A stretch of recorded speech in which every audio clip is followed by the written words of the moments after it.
Chapter 2. Karen's legs still felt sore when morning came. The snake had disappeared sometime after she had passed out. Her team had left her behind without much trouble not even an hour ago, heading back to their village. The Jonin had made it clear that she was responsible for her own actions and, if caught, they would claim she was acting of her own accord and leave her to her fate. She already knew that, of course. From this point on, she would have no contact with them or Orochimaru to avoid suspicion on any level. Kabuto would handle the reports being sent to the hidden grass and would only contact her on his own accord or Orochimaru's orders, meaning she was on her own for all intents and purposes. Now she walked down the streets of the Hidden Leaf while dressed in a pair of shorts, sandals, and a long-sleeved red shirt. The scroll with all the information compiled on Naruto Uzumaki, which was stored safely away from prying eyes, had stated he often visited a local ramen vendor for his meals. That was where she was heading. It would be the best place to tell him about them being born of the same clan. The people there were the only ones who he had emotional ties to without being shinobi, making it a safe place where he could escape from the cloak and dagger nature of their work. It was a place where the revelation would have the most impact. The smell of ramen broth coming from the opposite end of an alley told her she was close. It also caused a pang of hunger to bubble up in her stomach. She hadn't eaten since last night, and it was well after noon at this point. "Welcome to Ramen Ichiraku," said an older girl in greeting as Karen passed through the entrance.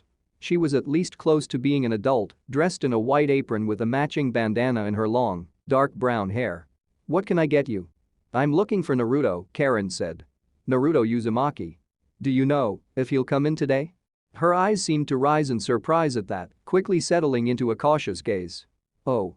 And why exactly do you want to know that?" "Well, the first reason is that I wanted to thank him for saving me in the second exam." She pulled out her ninja ID, showing her last name. "The second is that I think we are from the same clan." Ayama stared at the card for a moment, scrutinizing it. Then she handed it back and held up a finger. "Give me a second." She went back into the kitchen. Not 10 seconds later a large man came out, middle-aged with crow's feet around his eyes and gray hair. Ayama lurked behind him as he approached Karen. "So, you're saying you're part of the same clan as the boy?" He stared hard at her, rubbing his chin in thought. "Is that red hair a trait?" "I believe so," she said. "My mother had the same hair color, but I can't say if it's the same for everyone. I'd been looking for other clan members since I became an orphan after bad things happened. I ran into Naruto in the forest, but I didn't get a chance to talk to him with the exams going on." "Well, take a seat and wait for him to show up." Teuchi turned to go back into the kitchen. "Ayama, make the girl something to eat while she does." Ayam did so, setting the steaming hot bowl in front of her. "Here, on the house." "Thank you." Knowing Naruto, he'll be here shortly. Ayama leaned onto the counter with her elbows and perched her head in her hands. She wore a friendly smile. "In the meantime, tell me how he saved you." Karen gave her the details and then answered some questions on what it was like living in the hidden grass. Not as bright as the Hidden Leaf, but it had its own nocturnal charm with plants that shone in the dark by expelling light in a soft glow. When the spores were scattered it was a beautiful sight, like it's stardust falling from above. While she did that, she expanded her sensory powers in anticipation. It was slow going, waiting for him to show up. But Ayama was kind and talkative, making the time seem to pass quicker. It wasn't until Karen finished a second bowl that she picked up his chakra and turned her head towards the entrance. Naruto popped in with his eyes closed and a big grin on his face. "I smell something good. Serve me up some of that, Ayama-ni, Teuchi-san. You little charmer." Ayama walked over and pinched his cheek playfully. "Saving damsels in distress and sweeping them off their feet is all in a day's work now, huh?" Karen's cheeks reddened from embarrassment with the way she said that. But it was true, as much as she wished otherwise. He had come in and swept her off her feet to rescue her from danger almost literally. "Eh?" His voice was almost comical as he tried speaking while she tugged at his cheek. "What are you talking about?" The older girl released him and gestured to Karen, who wiped her mouth with a napkin and cleared her throat. "Hello again, Naruto." He pointed to her in recognition. "Ah, you're that girl from the forest." She nodded once. "I'm glad you remember me and that you made it through the forest safely." "Really?" He tilted his head in confusion. "I mean, you threatened me after I helped you get away from the bear." "I'm sorry about that," she said. The bear you saved me from had been sent to attack me by my teammates in order to lure someone into helping me. I didn't want you to have to fight them, so I drove you away before they could hurt you. It wouldn't have been fair, given you had saved me despite us being from different villages. Okay, but that was a really dumb plan though, Naruto said. She didn't disagree. I mean, you could have really gotten hurt. What if I hadn't helped? It doesn't matter anymore, she told him. They're gone now. No one from the hidden grass passed the second exam, so everyone packed up and left this morning. I stayed behind because I wanted to thank you, and… Go on, Ayama said gently at the hesitation in her voice, while Naruto just looked puzzled.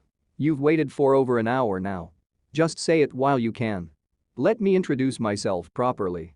She held one hand to her chest and extended the other for him to see the card. My name is Karen. Karen Uzumaki, of the Uzumaki clan.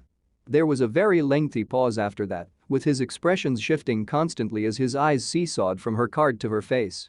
It took him almost a minute to get the words out. There's an Uzumaki clan? I thought you would know, Karen said. It's fairly common knowledge that the first Hokage married Mito Uzumaki, symbolizing an alliance back when the Hidden Leaf was first formed. Just about every village's formation has been recorded, after all. A smile of embarrassment formed on his face, and he shifted his eyes off to the side. I was never good at history. I probably missed that lesson if they covered it in the academy. Told you, Ayama said in a sing-song tone, even as he looked pensive at the information. Are you going to stand there all day, Naruto? Can I sit next to you and eat while we talk? Naruto asked Karen, scratching his cheek at the awkwardness. That hospital food wasn't doing it for me. Sure. She waited for him to take a seat and place an order. He seemed bothered by the news, a shift in his day he wasn't expecting. It was better to let him start the next dialogue. So, he started with, I know that a lot of clan members look the same, I mean, the Hyuga all have the same eyes and Kiba's family has those markings. But we don't look too much alike, do we? I know my mother and father had red hair similar to mine, Karen said. I was surprised you didn't at hearing your name. If you didn't dye it, then I would have to guess one of your parents wasn't an Uzumaki and their dominant genes gave you blonde hair. I wouldn't know, he said. I never knew my parents. Sorry, she told him, a small sad smile forming on her face as she looked down. I know what it's like to be an orphan myself. My father was gone before I was born, and my mother died during an attack on the small village we lived in a few years ago. I'm sorry for your loss, Naruto told her. When you told me your last name, I didn't know what to think. Her fingers grew restless and entwined themselves in her hair. It was surprising how easily the words came out. They weren't false or an act, but how she truly felt. I wanted to speak with you, to meet you outside the forest and talk about, well, anything. I thought since the Hidden Leaf and our home village were close, you'd know more. She reached up and traced the embossed spiral symbol of the Hidden Leaf on his headband. Mother told me that the Uzumaki clan had been scattered, at least those that survived. She told me that the spiral, like on your back and your village's emblem, is the symbol of the hidden whirlpool, a sign of how close the villages were before it fell. Naruto looked upset now, staring down into his raiment that reflected his eyes. I didn't even know that much, you must think I really should have, if that was the case. Not at all. Karen kept her voice gentle. While it was true she wished he did know more, that was no reason to have him beat himself up about it. How could I blame someone who wasn't even born during that time for not knowing anything? Besides, you saved me. I can't thank you enough for that. You're welcome? He rubbed the back of his head nervously. Then his face scrunched up before settling into a smile. Now that I think about it, I bet the old man would know more about this stuff. He knows just about everything. Karen opened her mouth to ask who that was, but another voice beat her to it. I'll be sure to ask him that after I tell him about how you disobeyed orders, Naruto. Oh, Naruto said, almost whimpering. Karen could hear him gulp before he turned his head glacially in fear. Kakashi-sensei, what bring you here? Oh, well, you know. He set a hand on Naruto's shoulder and gave him a smile expressed through how his eye closed. Imagine, to my surprise, when I came to visit my student in the hospital and learned he's left through the window of his room, which he was ordered not to leave until he received further notice. He's not in trouble, is he? Karen asked, somewhat worried for a number of reasons. She knew who this man was from the scroll. Even before then, he had reputation and Orochimaru had him on the list of those not to take lightly. Probably nothing more than a scolding and being tied down to his bed, Miss Karen, she said. Karen Uzumaki. She says we're from the same clan, Naruto helpfully added. Ah, interesting, he said, looking at her. But that's a matter for a later time. You'll be here for a while, yes? Until the end of the Chunin exams, Karen admitted, looking at Naruto. She couldn't stop him from being dragged back. I'm staying at the Petal Fall Inn. I'll come visit you in the hospital if you're willing to put me on the visitors list. No need, Kakashi said, before Naruto could get his own words out, lifting the genin out of his seat and onto his shoulder. It was exactly like how Naruto had done her. He'll be released tomorrow, and no doubt here, dining on the delicious ramen they sell. My compliments to both you and your father, Ayama-chan. The older girl blushed. Thanks. Wait, my ramen. Naruto's words were cut off as he and Kakashi vanished in a textbook perfect body flicker. Even as Karen extended her range, she could feel that he was already outside of it. The man was fast. Naruto's a sweet boy, but not really a conversationalist when you catch him off guard, Ayama told her as she took his bowl and packed it into a box. I'll go deliver this to his room at the hospital. Do you want me to tell him anything? Karen bit the inside of her lip as she tried to think of what to say. Tell him I'll see him tomorrow, around the same time? You got it. Ayama gave her a wink and then left out with the box while it was still warm. Karen gave her thanks to the chef and promised to come again before leaving, deep in thought about everything. She didn't expect to find Kakashi in her room when she got back, leaning against a wall near the window. That, honestly, shouldn't have been a surprise. Naruto was too valuable to their village as the Jinchuriki for anything less. You've gone through my things, haven't you? Karen asked. It was the first thing they taught you to do when rooting out spies and finding hidden caches. Of course, Kakashi said without shame. He had no need to hide what he'd done. He lived in this village, she was a guest. No offense, but you are a kunoichi from another village. Even if the hidden grass isn't hostile, precautions should be taken, especially in light of what transpired during the exams. She was fairly sure he meant those dead genin from her village that Orochimaru had replaced. I'm not allowed to talk about that, even if you know. I have no idea what you're referring to, he lied, doing the same. Plausible deniability was a wonderful thing. But, on the matter of Naruto, you understand we're wary about someone with clan ties suddenly appearing after he's slated to head to the finals. Are you here to tell me I can't see him again? Far be it for me to deny him the chance to bond with a long-lost clan member. He stood straight off the wall now. I'm just informing you that you will be watched as a target of interest. If, at any point, you pry into secrets that you shouldn't, you'll be detained as a spy. You know the standard conduct expected when it comes to extended stays in foreign villages, correct? I understand, she told him. I'll be good. He nodded his head once in acceptance. I'll take my leave then. Then he leapt out the window. Her sensory power caught him walking around to the side of the building, into the alley, and then disappearing. It must have been a shadow clone. Karen sighed. She was grateful that the seal on her foot also served as a storage seal for Naruto's information. That would have been execution-worthy. She spent a few minutes looking around to see if he left behind any sort of bug, more out of habit than necessity.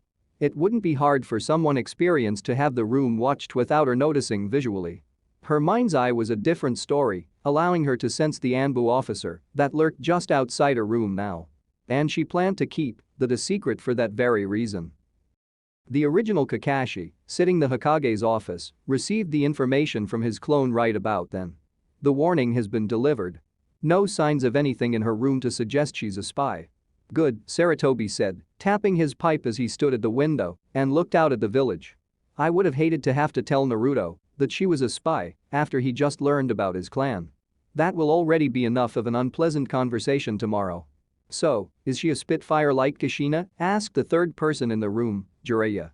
The Toad Sage had been ordered to return the moment they noticed Orochimaru's presence, and he'd done so quickly and dutifully through judicious use of the ability to be reverse summoned. Not at a glance, Kakashi said. Then again, hidden grass shinobi were always hard to read. They're diplomatic in their roots, after all, at least with us. Priorities, gentlemen, Saratobi said. Orochimaru has gone to ground, and I doubt we'll find him. I have nearly the entirety of Anbu searching for him, but in the meantime we need to deal with those seals he placed on Naruto and Sasuke Uchiha. I'll take care of that seal he placed on Naruto the moment I'm out of here, Jiraiya told him. From the sound of it, it was the five-pronged seal that's messing with his chakra flow. Fixing that won't take 5 minutes, but he'll need a day or so for the flow to readjust. As for the Uchiha boy, the seal Kakashi placed was the best we could do right now. If I had the chance to investigate it through an autopsy, I might be able to do something, but until then he'll have to manage. Next is the Chunin exams. The Hokage turned towards his desk and extinguished the contents of his pipe. Kakashi, you trained the Uchiha, so he doesn't get killed. You have the Sharingan and can help him. Understood, Kakashi stated. But what of my other 2 students? Miss Haruno can do by mingling and learning from her peers or her parents. My priority at the moment is the 2 boys that Orochimaru targeted.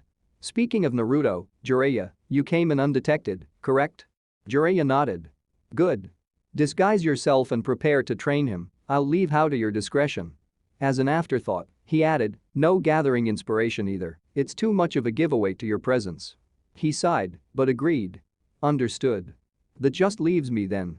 He took a deep breath, no doubt feeling his years, if Kakashi had to guess. I'll make arrangements to have my schedule cleared for an hour or so to talk to Naruto about his mother and her clan. Let's hope he's ready to hear it. End of chapter 2.